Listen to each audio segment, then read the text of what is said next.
Hola, esto es Crisis en el Aire, el programa de la revista Crisis para tirar del hilo de la coyuntura argentina. Todas las semanas elegimos 2 temas clave, los trabajamos y compartimos un análisis crítico.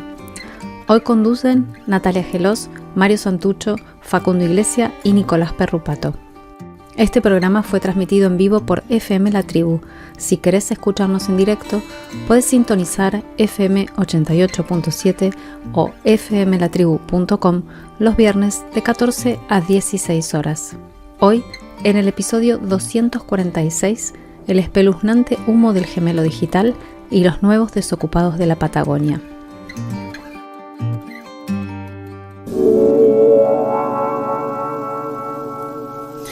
Una de las protagonistas de esta semana en la Argentina fue la esfera digital, o quizás sea más correcto decir los datos, la información, que son la materia prima fundamental de la economía y la política contemporánea.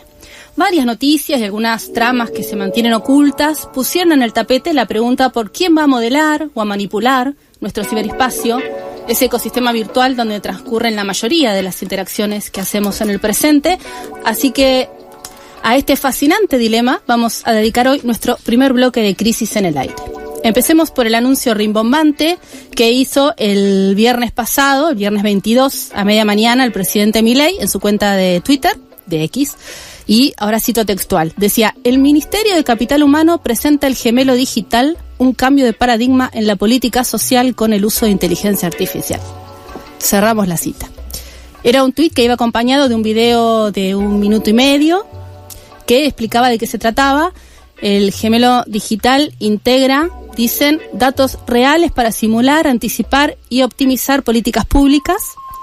Y luego especifica que reunirá información de múltiples fuentes en una base unificada que mediante inteligencia artificial predice y proyecta escenarios posibles.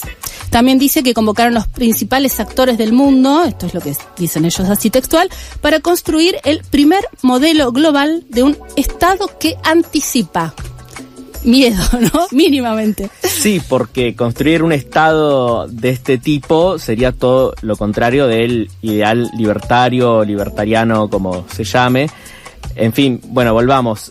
Pocos minutos después de ese anuncio presidencial, el Ministerio de Capital Humano replicó el mismo video, subiéndose al festejo con una frase espectacular: Argentina se adelanta al futuro. Wow.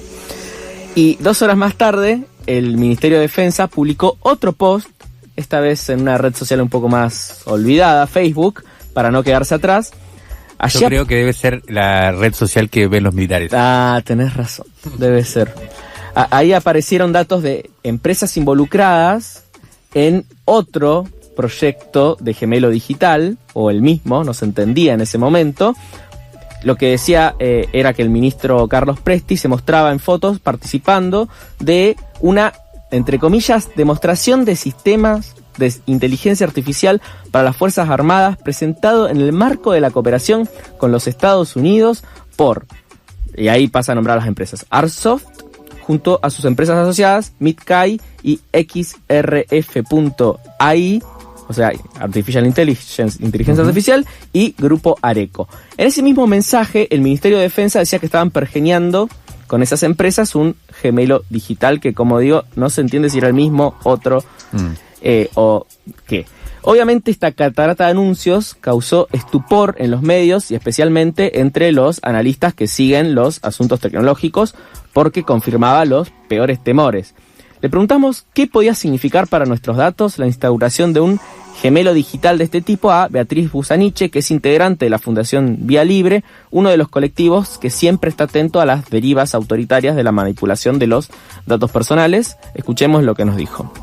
El Estado argentino es un gran productor y recolector de datos personales de la ciudadanía.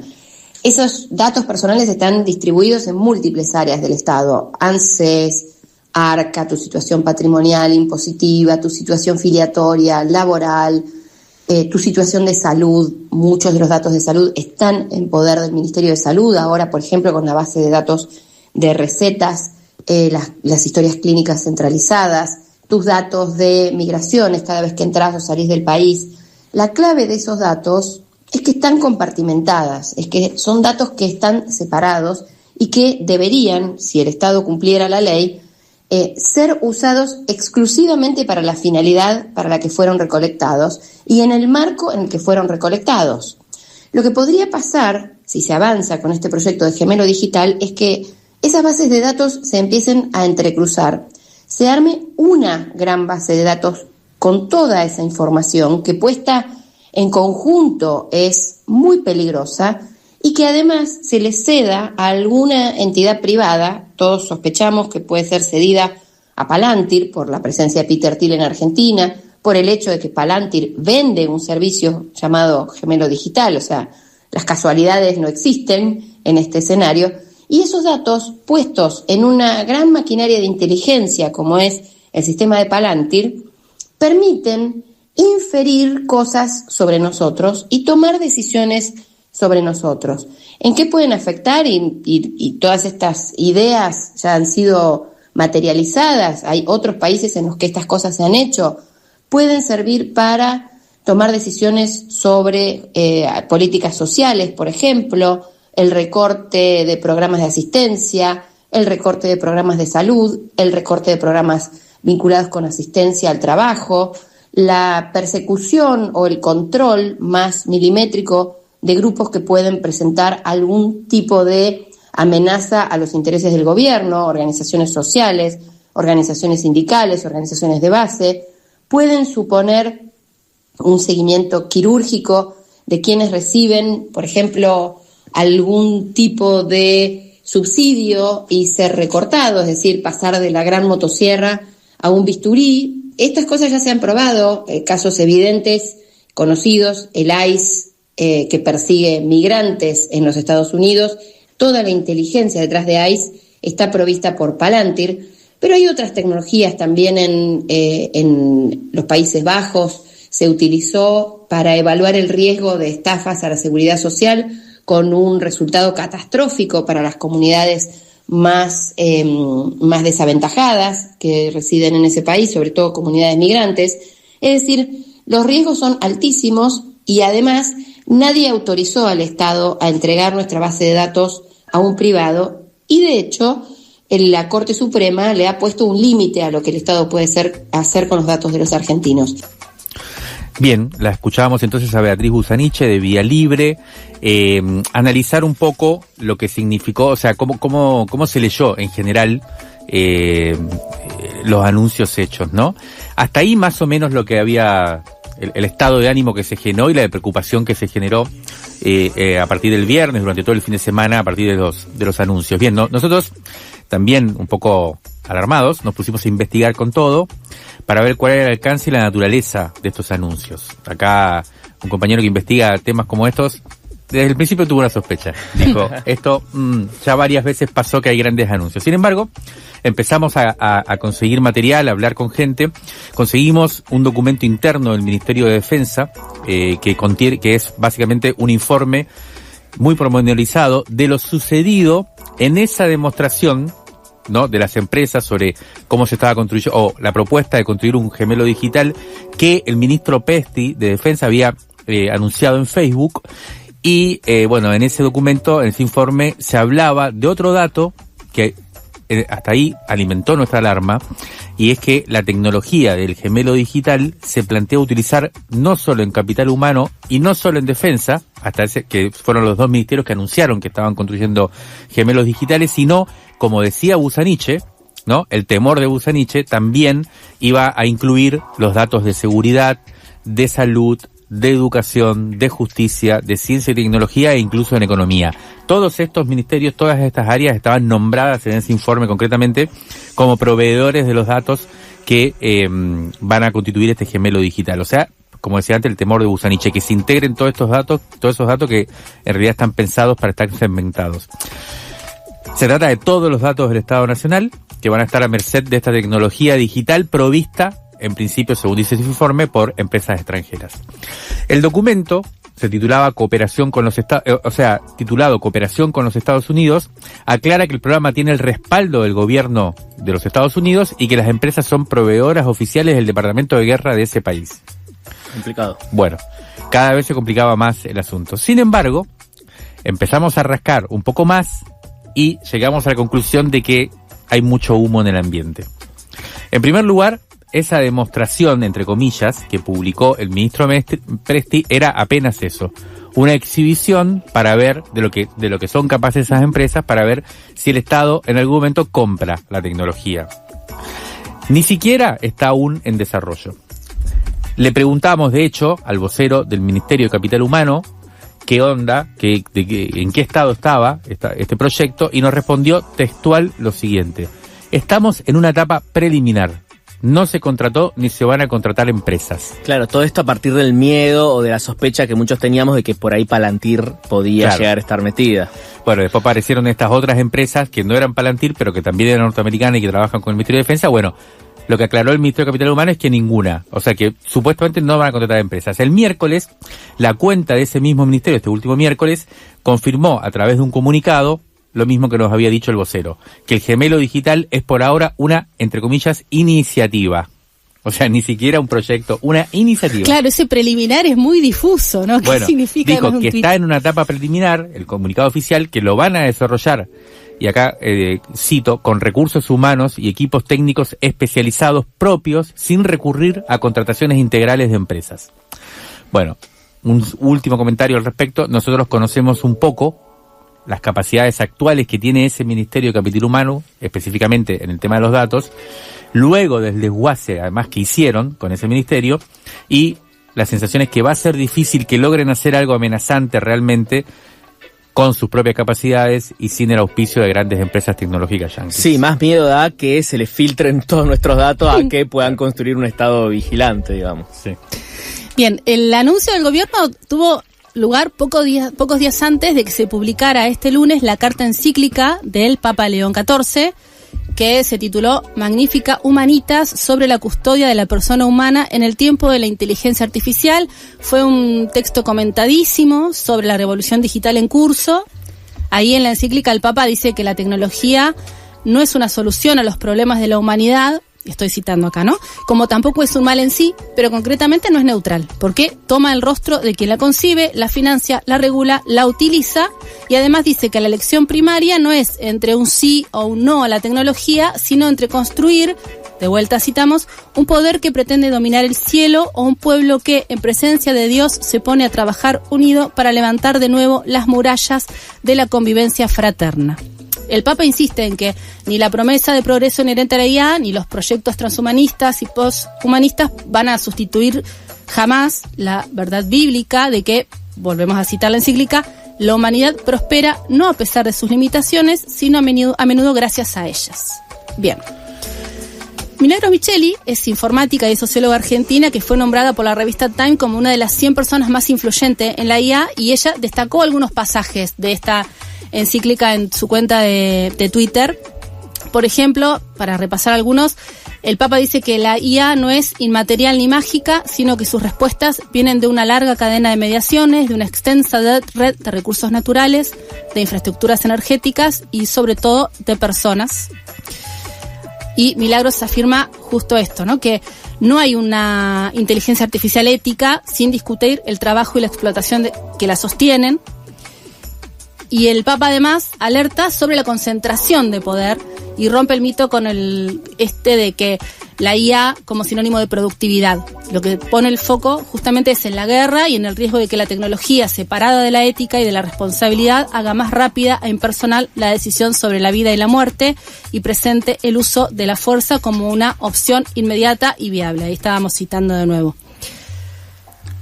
León XIV llama a desarmar la IA. Volvemos para seguir repasando el texto. Desarmar, ¿no? Es un término importante, ¿no?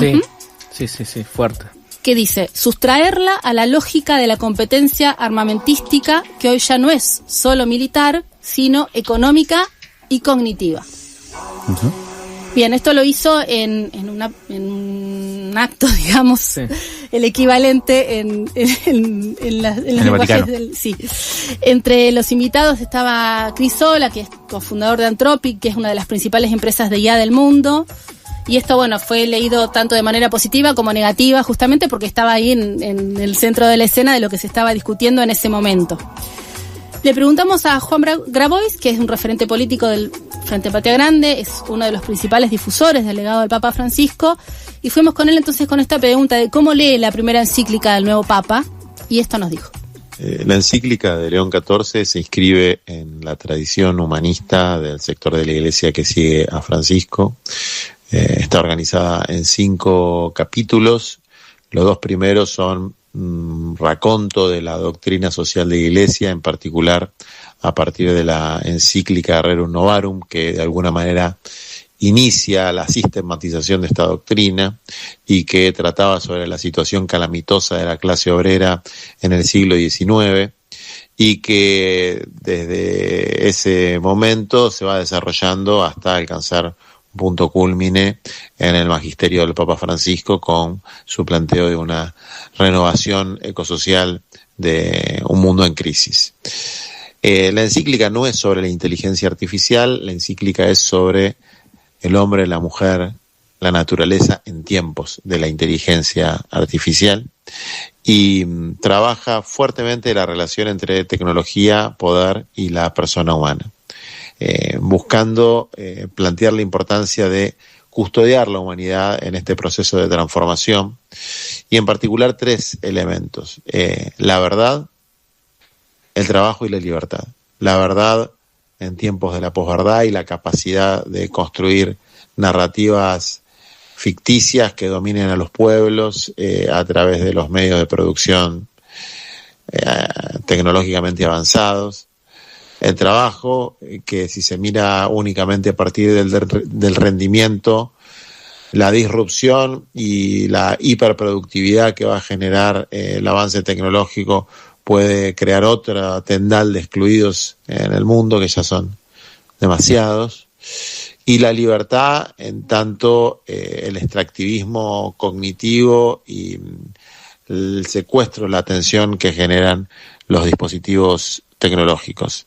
Finalmente, hace una crítica a la cultura del poder, que es lo que estamos viendo casi como una contracara de cierta hipocresía progresista que se vivió en décadas anteriores, es decir, la proclamación de derechos humanos que se escribían en tratados internacionales y en leyes, pero no se cumplían, pero que al menos eran considerados como el camino correcto para una civilización verdaderamente humana, ¿no? Se refiere particularmente a la Declaración Universal de los Derechos Humanos de 1948, León, pero esto aplica a todo el bagaje normativo de derecho nacional e internacional sobre los derechos humanos, y contrapone una filosofía humanista de esas características con la cultura del poder, que ya de manera descarnada muestra que sus medios bélicos y tecnológicos de dominación pueden aplastar sin escrúpulos al ser humano.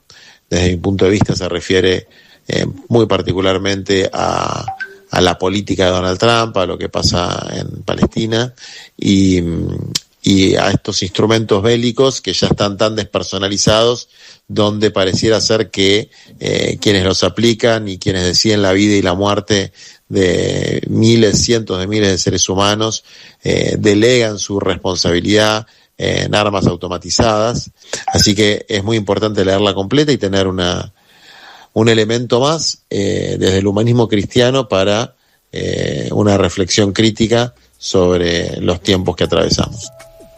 Bueno, uno de esos personajes que mencionaba Grabois, que deciden sobre la vida y la muerte de vastos sectores de la humanidad en base a estos instrumentos tecnológicos que pretenden controlar el futuro, está hace varias semanas en nuestro país.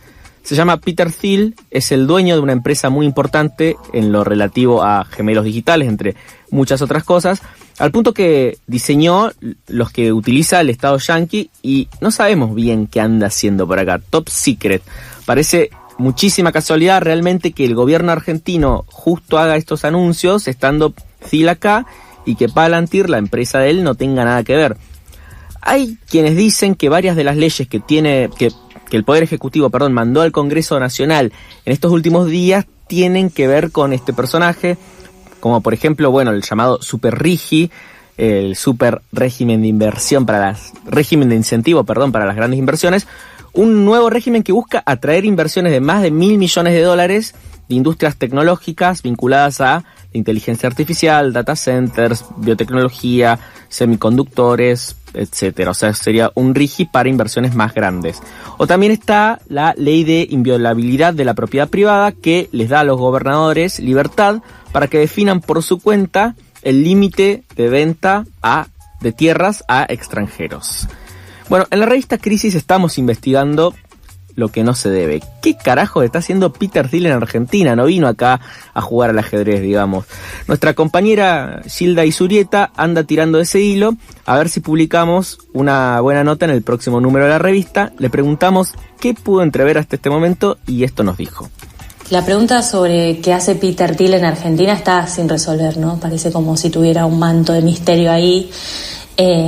Yo creo que seguramente por decisión de él, pero también se podría pensar que esa opacidad tiene algunos cómplices, ¿no? Como algunas zonas lideradas por el gobierno, sobre todo. Lo que supimos en off es que se reunió con el asesor presidencial, con Santiago Caputo, con Federico Sturzenegger, que se dice que fue a comer a su casa, el ministro de Desregulación. Pero no supimos, ¿no?, sobre qué hablaron realmente. Lo que sí supimos como noticia fue que fue a la Casa Rosada y que se reunió con Javier Milei, pero no nos olvidemos que fue durante la restricción de periodistas acreditados en la Rosada, así que tampoco sabemos mucho más, no había mucho testigo, ¿no?, no oficial. Y hace 2 semanas circularon fotos de Peter Thiel en un club de ajedrez de Almagro, algo bastante desconcertante, y se compró después una casa en Barrio Parque, ¿no? Y esto ya empezó a ser como el indicio de que estamos hablando de otra cosa. Después los datos aparecen como rumor, como que se juntó con empresarios en su casa o en algún lugar y habló mucho sobre el anticristo, ¿no? Como ahí apareció como un chisme eso. Y después aparecen otros datos más como especulación, como el artículo de New York Times que apareció esta semana, que se publicó esta semana, que plantea, entre otras hipótesis, que Thiel vino a Argentina a buscar un refugio impositivo y también un refugio de vuelta de una posible guerra nuclear, ¿no? Pero a mí me parece que en esta etapa tan incipiente de la información acerca de su estadía acá, es importante poner los pies sobre la tierra, ¿no? Como nuestra tierra, y ver qué tiene de atractiva para él, para un personaje como este. Pienso que el gemelo digital sea presentado por el gobierno como una promesa de optimización, sin especificar detalles, no es solamente una torpeza comunicacional, es más bien un cheque en blanco, ¿no?, como para este tipo de actores. Sobre esto, el abogado y docente Pablo Cerdán planteó en estos días en sus redes sociales una serie de preguntas para dimensionar cómo la entrega de datos a una empresa con la ideología de Peter Thiel podría afectar nuestro día a día. Y dice Cerdán cosas como: ¿te gustaría que el sistema sepa en qué gastaste en un mes para decidir si darte un turno en el hospital público? ¿Te gustaría que una empresa extranjera tenga acceso a tus estudios clínicos? Dice también: ¿te gustaría que las fuerzas de seguridad sepan en qué marchas estuviste, con quién y cuántas veces? Digamos, sabrían tanto de nosotros que podrían anticipar nuestros flujos de comportamiento, digamos. Lo que yo acabo de decir es como una de tantas lecturas, ¿no? Y eso es producto de que no sabemos. Nosotros no sabemos qué hace Peter Thiel en Argentina y es importante que lo sepamos. No se entiende por qué no eligió tener un delegado en la región o un enviado especial. Se podría decir que lo que busca acá es tan significativo que tiene que gestionarlo personalmente. Pero yo creo que lo que más necesitamos saber es de qué es de lo nuestro lo que está en juego, ¿no? ¿Qué estamos desprotegiendo? ¿Qué defender en todo caso cuando sepamos su verdadero o sus verdaderos objetivos? Bien. La escuchábamos a Gil de la revista Crisis, está trabajando en el tema, esperemos que nos regale un gran artículo en el próximo número. Esperamos. Creo que va a estar interesante. Ya el audio que nos mandó me parece que pone algunas preguntas, algunas intuiciones que están bien interesantes. Cerremos este bloque. Nos propusimos, hacernos preguntas que en principio no tienen respuestas. El gran anuncio rimbombante que motivó este bloque, la idea del anuncio de que está en marcha un gemelo digital, como vimos, es bastante humo. Sin embargo, que sea humo no nos tranquiliza precisamente, ¿no? Está clarísimo que esa es la intención del gobierno y que hacia allá va. la única, uno podría decir tranquilidad, no sé si tranquilidad, la única esperanza que uno podría tener es que no tengan la capacidad de hacerlo, ¿no? Pero no que porque la mayoría estemos en contra o porque buena parte esté en contra, ellos vayan a dejar de hacerlo, ¿no? Si no lo hacen es porque no pueden, no porque haya ningún tipo de pregunta, oposición o lo que sea para poner en caja, digamos, esta pretensión que es bastante complicada de diseñar el futuro, de, bueno, tener todos los datos sobre nosotros. Uh-huh. De eso se trata la posdemocracia, precisamente, ¿no? Si ellos avanzan, difícil que lo podamos parar. La única posibilidad es que se vayan pronto, ya sea por las elecciones o de otra manera. Esa es la única posibilidad que hay de que esto no se realice. Ahora bien, más allá de si logran hacerlo, o si lo logramos, o si no lo logran hacer, la pregunta de fondo subsiste. Y esa está siendo la ventaja de la ultraderecha, ¿no? Ellos tienen saben exactamente lo que quieren hacer con esa materia fundamental de la acumulación contemporánea y de la política contemporánea, que son los datos. Y nosotros, además de oponernos, me parece que tenemos que crear una alternativa sobre cómo nos vinculamos con esa información y con esos datos. Y en ese sentido, la intervención del Papa propone una discusión crítica a nivel global, ¿no?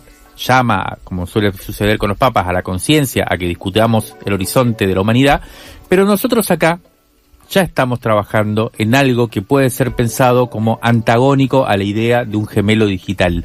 Mientras preparábamos este programa, pensábamos en esta idea de gemelo digital, ¿no? ¿Qué es un gemelo digital? Bueno, es una réplica virtual alimentada con datos para modelar comportamientos y prever escenarios. Una réplica de nuestros datos, se construye una réplica que después nos va a modelar los comportamientos y nos va a diseñar un futuro. Bueno, la imagen no podía ser más gráfica de lo que es el fetichismo, el famoso fetichismo, ¿no? Crear un duplicado nuestro, no tuyo ni mío, no de un individuo particular, de una persona singular, sino de la sociedad toda, de la población, para desde ahí entonces modelar el comportamiento y diseñar un futuro para esta humanidad, o para esta sociedad. Es la idea misma de la trascendencia corporizada. El Dios de la Iglesia, el famoso Dios, digamos, ¿no?, que construía precisamente eso, ¿qué es Dios? Es una imagen que uno construye, ¿no?, con toda nuestra sabiduría, la sabiduría plena sobre la humanidad, sobre el mundo, que construye un futuro, determina, en el caso de las partes más ortodoxas o más dogmáticas, pero es también la idea de la razón de la modernidad, ¿no? El Estado esa era la promesa del Estado, ¿no? La racionalización absoluta de todas las mentes sociales, ¿no? Ahora, antes se llamaba Dios, después se llamó razón, ahora se llama gemelo digital. El fetichismo en su máximo nivel de concreción. Bueno, contra eso nosotros estamos creando un ancla digital, le podríamos llamar. No gemelo digital, sino ancla digital, que es una nueva herramienta para poner en común la información y alimentar la inteligencia colectiva. Lo imaginamos como un sistema nervioso popular. En vez de un gemelo que se nos construye por encima nuestro para manipular nuestros comportamientos, esto sería un sistema nervioso popular enraizado en los territorios y en las comunidades, inmanente en lugar de trascendente. Y que en lugar de modelar nuestro comportamiento, lo que haga sea alimentar la resistencia contra quienes nos quieren manipular.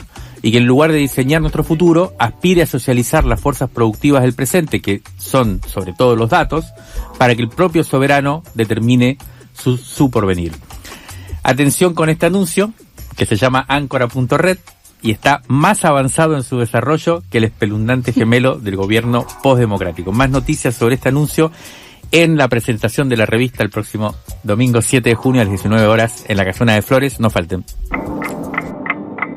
Crisis en el aire. Los sonidos de la tinta y sus discusiones.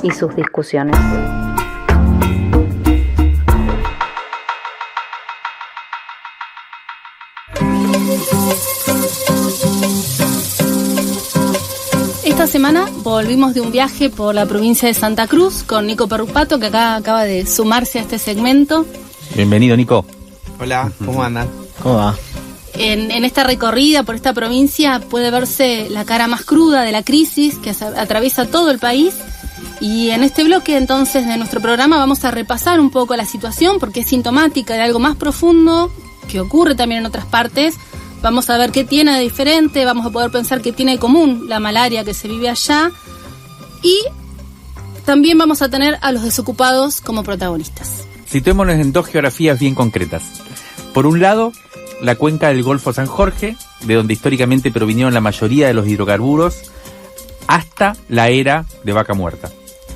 Por el otro, inmediatamente al sur, el macizo del Deseado, hoy el ámbito principal de extracción de oro y plata en el país, donde de 30 proyectos mineros, 7 hoy están activos explotándose, 2 están cerrando y al menos 12 están en exploración. La cuenca es la región que comparte con Chubut. El macizo es puramente santacruceño, pero el flujo laboral proviene de varias partes. Se habla de alrededor de 10.000 empleos perdidos en la provincia, que encabeza los rankings de desocupación en el país. ¿Cómo se entiende esta cifra? Santa Cruz es una provincia que se caracterizó mucho tiempo por el trabajo rural en torno al ganado ovino, pero en los 90 entró en crisis y desde entonces los campos no pararon de vaciarse. Sobre eso la minería de oro y plata creció y hoy, junto a la pesca y el petróleo, es la máxima aspiración laboral de mucha gente. El año pasado la provincia licitó las áreas que YPF dejó y en su lugar asumieron 7 operadoras, de las que vamos a destacar a Clear Petroleum, Quintana Energy y Patagonia Resource del grupo Neus. Prestemos atención a los nombres, ¿no? Que se ven ahora circulando por toda esa zona, ¿no? De golpe como que lo están ocupando en el tránsito de lugares y en carteles. Mira. Sí, bueno, el revoleo de áreas petroleras en clave empresaria se lee como lo más lógico. Son empresas pequeñas que tendrían mayor capacidad para agarrar estos yacimientos cansados, vamos a decirles. Sin embargo, una lectura menos cándida nos puede hacer ver la creación de espacios de acumulación de capital para empresarios, amigos, que agarran la papa caliente con la promesa de los poderes nacionales y provinciales de ordenar el territorio. Recordemos, en el medio de esto, el subidón que tuvo el barril de petróleo el último tiempo, y este enroque de la clase dominante argentina, tiene a los Neus como un actor particular muy del mundo libertario, y también tiene a las viejas glorias de la llamada burguesía nacional, Pérez Compán, PECOM, y Pan American Energy, que operan en la parte chubutense. Este desplome impactó no solo en quienes trabajan directamente en la empresa, sino en toda la estructura tejida a su alrededor. Bien, en el viaje una de las primeras paradas que hicimos fue entre Pico Truncado y Las Heras. Entre esas dos ciudades hay 1 hora de viaje. ¿Por qué decimos poco. Esto? Es poco y son 100 kilómetros, 80, bueno, depende de la velocidad que se tome. Pero en ese tramo, en ese día que llegamos, en un día, para tomar dimensión, ¿no?, de cómo está de picada la zona, hubo un grupo de trabajadores encadenados al Sindicato del Petróleo en Pico Truncado. Avanzando, después hubo un corte de ruta en la entrada de Las Heras, que estaba deteniendo la entrada justamente de los colectivos y los camiones que llevan las materias primas o los trabajadores, también de desocupados. Y a la noche había una vigilia de otro grupo de trabajadores desocupados del petróleo que habían ido a la minera Newmont en el Cerro Negro, saliendo de Las Heras, no sé cuántos serían, son 2 horas de viaje más o menos, que estaban acampando también en esa minera, que es de oro y plata, pidiendo por trabajos. Nada de eso sale en los medios. Nada de eso sale en los medios, exactamente. Ahora escuchemos un fragmentito de Carlos Centeno, que es uno de esos grupos de trabajadores desocupados que estaba haciendo la vigilia en la madrugada, en el frío, en esta zona, en las afueras de Las Heras, para que nos cuente cómo está esta situación que están viviendo. Nosotros venimos investigando todo esto como para llegar a un lugar a donde podemos ir a reclamar un puesto de trabajo por derechos propios. Sí. No es que venimos al rebote y venimos acá, que la gente vos lo ves salir acá en el cambio de turno y lo único que dejan acá es pasar al baño en el solitario y siguen derecho nomás.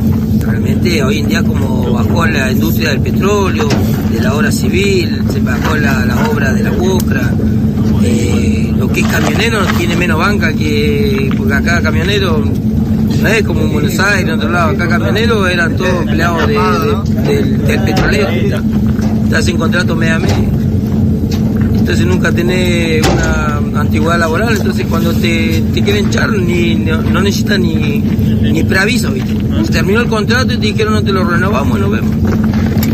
Y por la UOCRA lo mismo, y ahora Petrolero peor. Te hacen esos traspasos, ahora fantasma, que te meten en una empresa, antes de entrar a cumplir día de trabajo, te cambian a otra empresa, y todo con revisaciones médicas. Entonces el que tiene un problema en la cintura, el que tiene un problema en la rodilla, ya te dejan ahí al costado, te vamos a llamar después, y así te la llevan, ¿viste? Entonces llega un momento que la empresa no soy imprescindible para la empresa, y así nos cagaron la vida un montón, porque hay gente que tenía años, ¿viste?, de servicio, no es que teníamos, hay gente que pasaron 20, 30 años de servicio y quedaron ahora sin jubilarse. Imagínate, ¿quién te va a tomar una vida de 12, 14 años los equipos?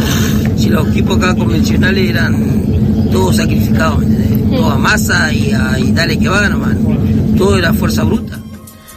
Bueno, de lo que habla este trabajador, de lo que habla Carlos Centeno, es de la famosa Ley 9010, que es una normativa que obliga a las empresas operadoras y contratistas de los sectores hidrocarburífero, minero y pesquero a contratar un mínimo del 90% de mano de obra local en la provincia. Es una modificación en el artículo 3 de la Ley 3141 que se hizo el año pasado. Bueno, Marcelo García es un periodista patagónico del medio El Extremo Sur que viene siguiendo los conflictos en la región, colaborado con una nota muy buena en los albores de la revista Crisis de esta tercera etapa en 2011, que se llama El Emirato Patagónico, donde registra las contradicciones que ya en esa época se veían cuando la cuenca era próspera por el petróleo. Nos envió el siguiente panorama para tratar de entender la trama de la desocupación. Desde la asunción de Milei, finales del 2023, se perdieron 16.511 empleos privados de calidad y formalizados, esto hasta el mes de febrero de este año. 8.373 correspondieron a la provincia del Chubut, que significó una caída del 8,3% del empleo, y en Santa Cruz la proporción fue aún mayor, fue una caída del 13,3%, respecto a la cantidad de puestos de trabajo que había en diciembre del 23, y significó que se destruyeron 8.138 puestos de trabajo. Se repartieron en dos sectores, mientras YPF salía y las nuevas empresas concesionarias llegaban, con el aval del gobierno provincial, se produjo una reducción de puestos de trabajo para achicar el costo laboral en el sector. Eso significó que en Chubut se destruyeron 2.954 puestos de trabajo y en Santa Cruz 2.836. Es decir, que estamos hablando de 5.700 puestos de trabajo menos solamente en el sector petrolero de estas dos provincias, además de los impactos secundarios que se produjeron en el sector del transporte, fundamentalmente en el área de camioneros y en el de seguridad y también de la UOCRA. Hay niveles de producción muy bajos a ambos lados de la cuenca del Golfo San Jorge. Asimismo, el otro sector muy golpeado ha sido el de la construcción, que generó en Santa Cruz una destrucción de 4.044 puestos de trabajo y 1.940 en Chubut. En Santa Cruz fundamentalmente afectados por lo que es la paralización de la obra de las represas en la provincia. Bien, escuchamos a Marcelo García, decíamos del extremo sur, del medio extremo sur, y él le ponía en detalle a estos números grandes que a veces se mencionan, que empiezan a mencionarse de Santa Cruz y la desocupación, entendiendo un poco qué es esto, ¿no? Es el petróleo, la salida de YPF, las operadoras que cierran, también la obra pública estancada. Bueno, él ya lo detalló muy bien, pero que también, bueno, empieza a sumarse esta situación, la de los docentes, que es otra problemática también por los sueldos y demás. Bueno, la crisis allá estaba realmente dura. A esto se le suma el frío, es salir a cortar calles, a cortar rutas, a protestar con eso que allá es fuerte. Y había algo que nos decían en todas las partes en las que estuvimos, en toda esta zona de Pico Truncado y Las Heras, que llamaba mucho la atención. Y que es esto de que la gente estaba yendo a buscar comida y lo que descarta justamente esta minera de Cerro Negro a la basura. Vienen todos los días, los miércoles llegan camiones con lo que sobra de ellos y la gente se pelea, hay todo incluso grupos en los que se organizan qué hacer con eso, que es una imagen que allá impactaba mucho porque era algo que no habían visto antes. Claro. De hecho decían, ustedes vienen de Buenos Aires, quizás están acostumbrados a esto, pero nosotros nunca vimos esto que está pasando ahora. Sí, bueno, otro componente importante obviamente son los sindicatos, ¿no? Y por un lado está el sindicato minero, AOMA, pero por el otro, capaz hacemos énfasis ahí, los sindicatos petroleros, que en este momento lo que prima es la fragmentación. Por un lado, en Chubut, el sindicato que conduce Loma Ávila, y por otro, el santacruceño, que está a cargo ahora de Rafael Nguenechen, que es el que le siguió al que ahora es el gobernador de la provincia, ¿no? Vidal. Bueno, esa base petrolera, esos trabajadores de la empresa de servicios Marbar que cruzamos, son trabajadores que no están contenidos por el sindicato, que, bueno, de alguna manera les soltó la mano, porque lo que se está dando, los sindicatos manejan las bolsas de trabajo en este momento de crisis, y obviamente, bueno, es una situación bien compleja, ¿no? Otro aspecto fundamental tiene que ver con la tecnologización de los campos, ¿no? Cómo se reemplaza la mano de obra y cómo lo que antes hacían 5 o 7 obreros, hoy lo hacen 2. Una persona con la que hablamos hablaba de la dronización de los campos petroleros en Cerro Dragón, Pan American Energy. Bueno, avanzó mucho con el reemplazo de la mano de obra por tecnología. Y bueno, son todos cambios que de la pandemia en adelante llegaron para quedarse, y bueno, si uno revisa la cantidad de afiliados a esos sindicatos atomizados de los que hablamos, vamos a ver que se redujeron prácticamente a la mitad. Entonces la fuerza laboral en esta crisis, bueno, es una de las grandes perdedoras. Ahora, una de las asambleas y de las charlas que tuvimos ahí, hablamos con la parte de los desocupados, uno podría decir desocupados quizás más estructurales, y ahí hablamos con algunos jóvenes, nos hacíamos la pregunta por qué pasa con los y las jóvenes, y bueno, por ahí podemos escuchar rápido a Abril, que era una de las chicas que estuvo hablando con nosotros, para, bueno, escuchar a ver cómo se vive esta crisis. Yo por mí estudiar no puedo actualmente porque no tengo plata, no tengo algo donde decir, porque si tengo que algo para estudiar me tengo que ir afuera de las eras, ir a alquilar un lugar y pagar las cosas que son los materiales de estudio, la comida del día a día, el alquiler y todo. Pero ¿de dónde saca uno la plata, el pasaje para ir? He dejado un montón de currículum o números o he hablado.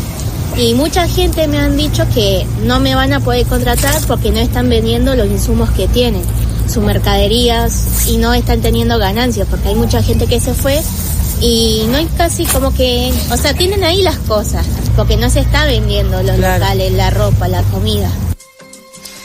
Bien, en esta recorrida por Santa Cruz pasamos también por Gobernador Gregores, que es un lugar que también está enfrentando un éxodo masivo, esta vez no por el petróleo, sino por la minería, porque Triton, que es una minera de Pan American Silver Corp, cerró hace 2 años, entonces en todo ese pueblo también chico de golpe se ven casas a medio construir, locales que van cerrando, y un poco más arriba, ya volviendo, pasamos por Jaramillo. Jaramillo es un pueblo que vive en un entorno ganadero, que es ese otro pasado de la provincia, que también fue perdiendo territorio. Y ahí tienen un trabajo de reconstrucción de la memoria regional. Además, ahí es el lugar donde asesinaron a Facón Grande, que es uno de los integrantes de la mítica huelga ya de 1921. Y en este lugar nos encontramos con Vilma Huentelicán. Vilma es directora de Patrimonio de Comunidades Rurales de Jaramillo, y hablando con ella de esta idea de lo que decía Nico, ¿no? De qué pasa con la juventud, qué horizontes tienen, cómo se cruza minería y petróleo, nos compartió una mirada que es muy clara y muy sensible sobre esto que está pasando, así que escuchemos un cachito de lo que ella dice. Los chicos preadolescentes, inclusive 12, 13 años, salen de la escuela primaria, se van a trabajar al campo porque vivimos en zona rural. Y reciben sus primeros sueldos a esa edad, 12 o 13 años, entonces reinsertarlos después de las vacaciones de verano en la educación formal primaria es muy complejo. Ellos comprenden que quizás su mejor opción sea seguir trabajando, y nosotros como Estado comunal debemos hacer lo posible para que eso no suceda y estos chicos sigan estudiando. No es fácil, es una tarea diaria que hacemos y desarrollamos con mucha responsabilidad, pero que también es muy difícil de llevar a cabo. Cuando salen del secundario nos pasa lo mismo con esta promesa de la minería o del petróleo, y estos niños deciden entrar a la vida laboral a veces con cero experiencia y demasiada expectativa para lo que en realidad van a recibir. Y son los primeros fracasos, y los fracasos a los 17, 18, 19 años son difíciles de manejar, así es que hacemos lo posible por hacer entender a estos muchachos y chicas que estudiar es su mejor opción, pero en las zonas rurales, en Santa Cruz por lo menos es complejo, me imagino que en el resto del país también. Nuestra provincia está de paro docente desde el mes de marzo. Es un sistema de paro por sueldos, por mejoras salariales que ya lleva casi 3 meses y que está está haciendo la tarea de las familias para sostener a estos alumnos que no están yendo al colegio, que tienen un día de clases a la semana con suerte. Es una tarea compleja en estos momentos de crisis para todos, para las familias, para los docentes que entendemos el reclamo. Perdieron horas de clases con la pandemia y esto está volviendo a repetirse ahora, 3 años después, así es que es una situación sumamente compleja. Bien, bueno, este panorama complejo y contradictorio también convive con anuncios, por ejemplo el de esta semana de Pan American Energy, que anunció que se va a presentar al RIGI, al régimen de incentivo para grandes inversiones, para desarrollar un nuevo proyecto en el área histórica Cerro Dragón, en Chubut, y es una inversión grande de $680 millones, y contempla la construcción de 22 plantas de inyección de polímeros para avanzar en tareas de recuperación terciaria. Esta es una técnica porque estamos hablando de un yacimiento ya bastante explotado, y en Comodoro, que es un poco como la capital de toda esta cuenca, bueno, siempre la discusión es si realmente se agotó. Todos saben que no es así y que hay muchas técnicas para seguir extrayendo hidrocarburos. Así que bueno, este anuncio nos parece relevante porque si lo combinamos con el avance de la tecnología podemos ver, y con lo generoso, entre comillas, que es el RIGI, bueno, podemos ver dónde se va a acumular la riqueza que genera esta región, ¿no? Sí, y bueno, lo que nos preguntaban hoy los compañeros cuando contábamos del viaje era a dónde se dirige la bronca, toda esta gente, que es una gran incógnita también, porque no está totalmente dirigida, es una bronca diversificada, digamos. También la pregunta es porque ¿qué pasará con esta fuerza de estos desocupados que en el medio del frío, con los conflictos, los desafíos que tienen, igual están ahí? Bueno, lo cierto es que hay un tipo de explotación de los bienes comunes que está claro que cuando se agota, lo que termina es que las empresas levantan campamento. Esto también se ve, hay algo como crudo, una película que ya se vio. La idea es preguntarnos cómo hacer que esto no vuelva a repetirse, cuando se vuelva a poder pensar en políticas de reconstrucción de esto. Y un poco esto que decía Mario, ¿no? De hoy cuando hablabas del cuerpo y el sistema nervioso, acá tenemos por un lado los anuncios, estos grandes anuncios como cuando se habla de PAE, y por el otro lado esto que pasa en estos lugares, que sale poco, pero que tiene que ver con esto que apostamos también cuando hablamos de Áncora, de ver qué pasa en esos rincones que están por fuera del radar de los grandes medios. Esto fue Crisis en el Aire, un programa de la revista Crisis conducido por Natalia Gelós, Mario Santucho, Facundo Iglesia y Nicolás Perrupato. En la producción, Juan Pablo Hudson y Melissa Rabanales. La ilustración es de Nicolás Daniluk y la edición sonora de este episodio estuvo a cargo de Alejandro De Masi. Yo soy Flor Badaraco. Si te quedaste con ganas de más, en nuestro canal de Spotify podés encontrar La Tangente, una reflexión filosa sobre temas públicos que nos resultan indispensables. Y también Crisis Internacional, nuestro segmento de geopolítica con Viole Weber. Acordate también que ya podés tener la Crisis 72 en tus manos. Suscríbete en revistacrisis.com.ar/tienda. Chau, hasta la semana que viene.